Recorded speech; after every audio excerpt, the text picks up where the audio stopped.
What's up guys, it's Mike with Shallow Reefing, coming back at you with another video. And today, one of my coworkers has been asking me to take her son's tank. He just went to college and it's kind of been going downhill for a couple months now. So they were gonna let it go, but they don't want, the animals and stuff to die. So my friend Mike and I, yes, you're gonna see Mike, we are going over to her place, taking the tank, breaking it down, and then Mike's gonna set it up at his place. I'm probably gonna be quarantining the fish and he's gonna get all the corals and the rock and stuff and the tank. So the tank is gonna live on, and I think Mike's wife already has an idea of setting up this tank and making it kind of like a predator tank. I don't know. So Mike, we'll figure it out and I'll get some shots of you once we get there. So let me get packed up and ready to go. All right, so I got my little quarantine tank set up on my workbench. Not ideal with all the tools and stuff here, but I put this little, cardboard in the back to make sure it doesn't splash on any of my tools, because there is going to be this little cutout there. I might kind of cover it to have it in a garage with all the cars, but we don't really start up the cars in the garage because I don't want any fumes to get in here. But it's either that or put it somewhere in the house, and I have a 2-year-old who's getting into everything and I have no place in the house. So this is the least dangerous option. Got my siphon, got my buckets, and can't forget this kitty shovel, because this is amazing with getting sand out. Highly recommend getting one of these little shovels for it. Well, I meant to film taking down the tank, but it went really fast, and now we're pretty much, so I pretty much just loaded this up with a scooter blenny and like a power head and an AI prime. Meanwhile, Mike over here is getting the 40 gallon and just stashing this away and setting it up for his wife. Do you know what she's gonna do yet? No, not yet. I'm sure I'll have a honey-do list pretty soon. All right, so on the way home from the score, it was pretty awesome. Mike is stoked. So instead of me following him home to his house, he's just gonna film what his reaction is to getting everything out. And I'm pretty sure he's super duper excited about it, especially his wife. His wife was looking for a little eel, and she's got a little engineer goby / eel that we're gonna call it. So hopefully she's not watching this. It's an eel. It's an eel, definitely an eel. All right, so I'm back home with Spencer. The fish is in the car. Now, the best fish is a free fish that's been, living in another tank for a while. So I know the fish probably is pretty good on parasites, but what I wanna do is still do Humble Fish's quarantine method and protocol. So I'm gonna get that started and we will see you in the garage. Right, Spencer? Yes. I can never get anything done because he keeps nomming me and nomming my nose. Well, apparently I didn't put the lid on tight enough and now I got water in my car. At least the fish looks fine. Right, Daniel? All right, these liners, 10 out of 10. Highly recommend you get them so you don't get water in your car. Yes, Daniel, you like the fish? Yep, all the fish stuff. Don't put your hand in the bucket, it's full of salt water. Since I'm only gonna have one mandarin in here, I'm just gonna kind of pull out almost everything. I see that this may be a problem in the future. Let's see if I look back on this clip and realize that this was the moment where he wanted to pull a fish tank off the ledge. All right, so Humble Fish says to use hydrogen peroxide in 1 liter. So I will fill this up and pour it into this vase because it's it's glass, it's food grade, it's safe. And I'll use only 5 milliliters of hydrogen peroxide for 1 liter. This with the fish, and I'll also run like another line with the air bubbles in it. And then hopefully after 30 minutes, I'll put them back into the tank. All right, 5 milliliters of hydrogen peroxide coming up. All right, and now we start the timer for 30 minutes. Let's hope you do fine. I might as well just put that on there in case he decides to jump. I mean, it's a freaking red mandarin dragonet. I don't think he's gonna jump. Well, Daniel really likes staring at the fish. Hey, you like the fish? Fish. Yep, don't touch it. Hey, leave the vase alone. Fish. You say fish. So far, no signs of stress, other than the stress that I'm feeling because he goes through all my tools. Got a couple more minutes on the dip, but I want to look at this AI prime light that I got. And it looks like, you can see that it looks like 2 of the diodes have completely burned up. So let's take this apart and see what the heck is going on. By the way, if you're ever taking these apart, you're gonna use a T15 on the outside and T20 on the inside. But yeah, that is definitely burnt through, and there's like some salt creep on it, but I can feel the ridges, man. That is burned through. Those have to be the UV diodes. This is seriously making me question if I should ever do AI ever for lighting, but I'm on Ecotech, so I don't really, it doesn't bother me that much. All right, he is in the tank and he is looking happy. And I didn't see anything fall off in the container, so I think he's a pretty healthy fish. So 2 weeks in the quarantine tank and he should be good to go. All right, now it's time for this monstrosity. All right, can you see? Zoom in, there we go. That looks like things have burned up in here. And just, yeah, something's, so I'm pretty sure some of these diodes have burned the crap up. Maybe. Could be those UV ones. You can kind of see they kind of melted this. I think I'm gonna clean this up and come back at you in a bit. Wow, you can see, look at this wire. This was supposed to be a red wire and now it's white near the tip. And it looks like it's impinged right there when I took it off. But yeah, I mean, there's a lot of damage in this light for a light that's only like 2 years old. That is surprising, AI. Very surprising. All right, guys, I'm gonna throw it over to Mike, my friend, showing you all the clips he sent me. He sent me way too many clips, so I'm gonna kind of trim them down a little bit. But let me know if you like what he's been doing, if you like this little tag team where we're going in and, you know, talking about what we're doing to break down the tank and set it up and stuff. All right, just got back home with the free score. And in this tank, I've got a forehead Duncan that we're gonna attempt to get brought back. Engineered Goby eel. And a clown, looks like a snail, some pulsing xena in there. And this rock has some pulsing xena. We might have to sacrifice it just to make sure we don't have anything else in there.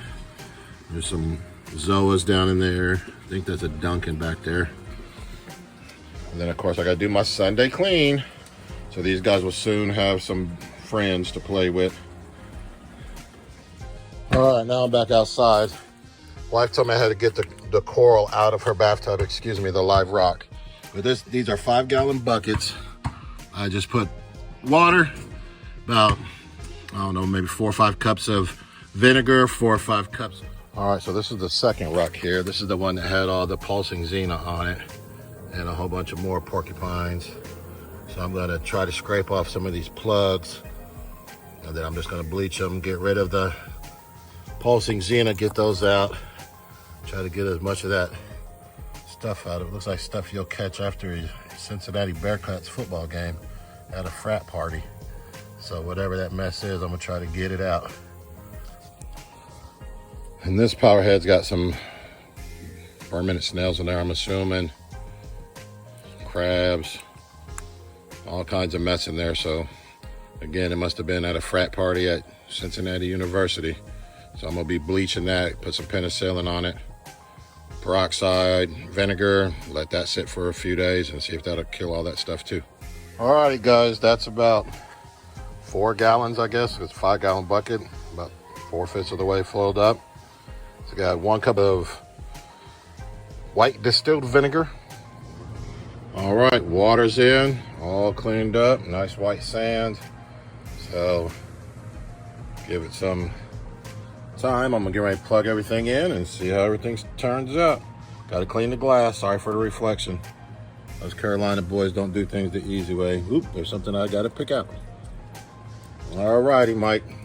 So right now I got them sitting in about 3 cups of water, fresh RO, and about 1.5 cups, 2 cups of peroxide. Been in there for about 2 minutes. I'm gonna scrub them with a good old trusty dusty toothbrush. Hopefully my wife don't need a new one. Sorry, I don't have the whipped cream container. This is that forehead Duncan Mike. I've got it sitting in here and some peroxide. I don't know if any of these are gonna be savable. There might be 1 or 2, I think, but might be going to shallowreefing.com to buy my fish. All right, so what I did is I went and took this Chinese food container upstairs, rinsed it out some hot water, just straight hot water from the tap. trying to block the, and then I filled this up with, just took it, filled my little jug here up with water from the saltwater tank, my DT, and just put some salt water in here, all these coral, and just leaving it alone with some coral revive for probably about 15-20 minutes, and give it another RODI bath and see what happens. All right, Mike, so I'm done. Here's what you gave me last week. Those are looking good. Hopefully those fish are cool. That's the black fish I got, that black clown there I got today. The black and orange I already had. There's another black one hanging down there in the corner. No, actually the black with the orange nose is what I got today. And there's the orange one I got today. That's what you gave me last week, a couple weeks ago. If you want free coral, shallowreefing.com.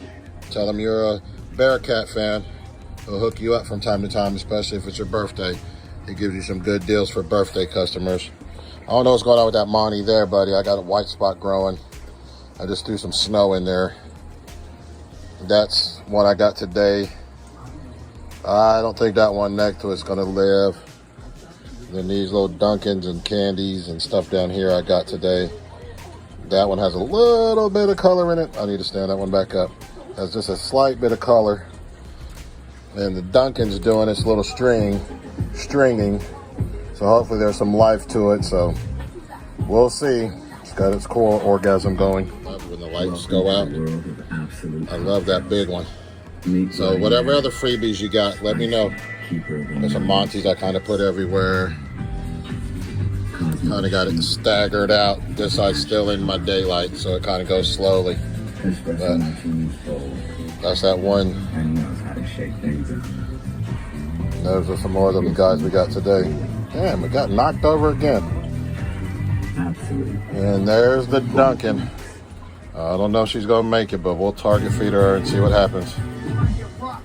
All right, I had to do a finished product. I just took some rock out of my DT.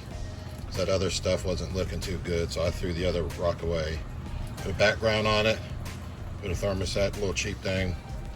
And the black clown I had to take out because the other clown was beating the brakes off of it. So my wife told me just to put it in here. And let's see what happens. So we just moved some rock out of my 180 DT and put it in there.